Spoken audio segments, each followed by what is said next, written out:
আসসালামু আলাইকুম। আপনারা সবাই কেমন আছেন? আশা করি আলহামদুলিল্লাহ ভালো আছেন। আমিও ভালো আছি, সুস্থ আছি। সকাল থেকে ভিডিওটা শুরু করলাম, এখন বাজে হলো 9টা। এত বৃষ্টি হচ্ছে, ঘুমোর থেকে উঠেই দেখি এত পরিমাণে বৃষ্টি, অনেক বৃষ্টি হচ্ছে। ক্যামেরায় বোঝা যাচ্ছিল না বৃষ্টিটা, আর এত পরিমাণে বৃষ্টি। চিন্তা ভাবনা করতেছিলাম কি রান্না করে খাওয়া যায়। যা শুক্রবার দিন আমি চিন্তা ভাবনা করতে করতে আজকে বললাম বিরিয়ানি রান্না করি, খিচুড়ি রান্না করে। এখানে হলো 1 কেজি গরুর মাংস নিয়ে নিছি, তারপরে সুন্দর করে ধুয়ে নিয়ে তারপরে এখানে পেঁয়াজ কুচি দিয়ে দিছি পরিমাণ মতন। পেঁয়াজটা সুন্দর করে কুচি করে রাইখা দিছিলাম। তারপরে হলো লবণ দিয়ে দিলাম 2 চামচের মতন, দইনা গুঁড়া দিয়ে দিব। আমি তো রাঁধুনি মশলা দিয়ে রান্না করব, রাঁধুনির ভিতরে সব কিছুই থাকে, শুধু এক্সট্রা মশলাটা দিয়ে দিব। তারপরে হলো দিয়ে দিলাম হলো ধইনা গুঁড়াটা দিয়ে দিলাম 2 চামচের মতন। ধইনা গুঁড়াটা দিয়ে 2 চামচের মতন মরিচের গুঁড়া দিয়ে দিব। মরিচের গুঁড়াটা দেওয়ানোর পরে হলো তেল দিব পরিমাণ মতন, বাদাম বাটা দিব, বাদাম বাটাটা দিয়ে দিলাম। বাদাম বাটা দেওয়ার পরে হলো টক দই দিব। টক দই দিয়ে তারপরে হলো পরিমাণ মতন তেল দিব। তেলটা দিয়ে তারপর একটু পানি দেব হালকা। তারপরে চুলাটা ধরাই দিব। চুলাটা ধরে এখন চুলাটা ধরাই দেই নেই। সব কিছু দিয়ে এখানে হলো বিরিয়ানির মশলাটা আমি এখানে অ্যাড করে দিব। বিরিয়ানির মশলাটা অ্যাড করে তারপরে হলো আমি জালটা সুন্দর করে কমাই দিব। জালটা কমায় সুন্দর করে ঢাইকা দিব।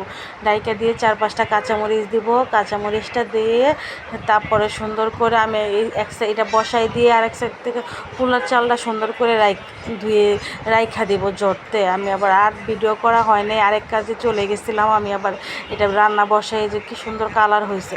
এখানে একটা ডেকচি বসাই দিছি, পরিমাণ মতন ঘি দিয়ে দিলাম। ঘি দিয়ে তারপরে পরিমাণ মতো আবার তেল দিছি, অল্প অল্প তেল দিছি। বিয়ার ভিতরে যে তেল আছে মাংসের ভিতরে এলে অল্প তেল দিয়ে দিলাম।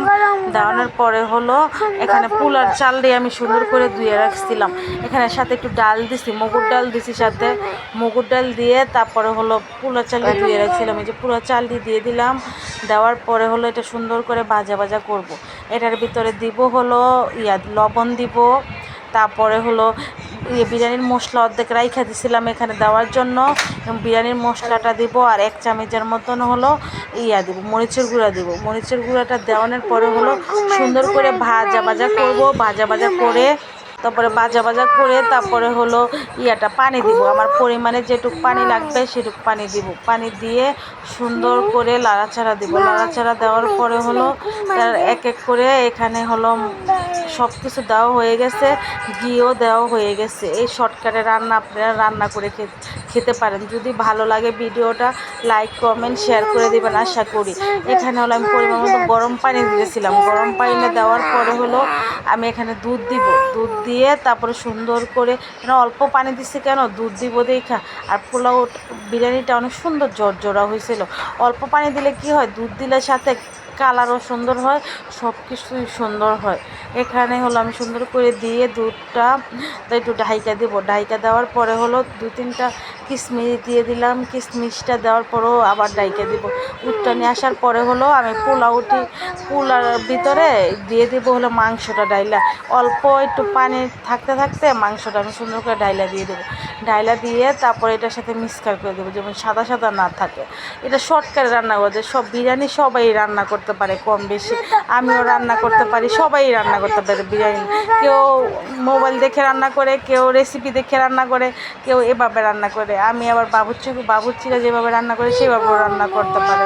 অনেক ভালো লাগে আমার কাছে বিরিয়ানিটা না রান্না করতে। ভাত মাছ রান্না করতে সময় কম, এর থেকে বেশি কম লাগে হলো বিরিয়ানি রান্না করতে। দেখেন হয়ে গেছে, সবাই খাওয়া দাওয়া করে ফেলছে, আমি গোসল করে আসছি, খাবো। এখানে সব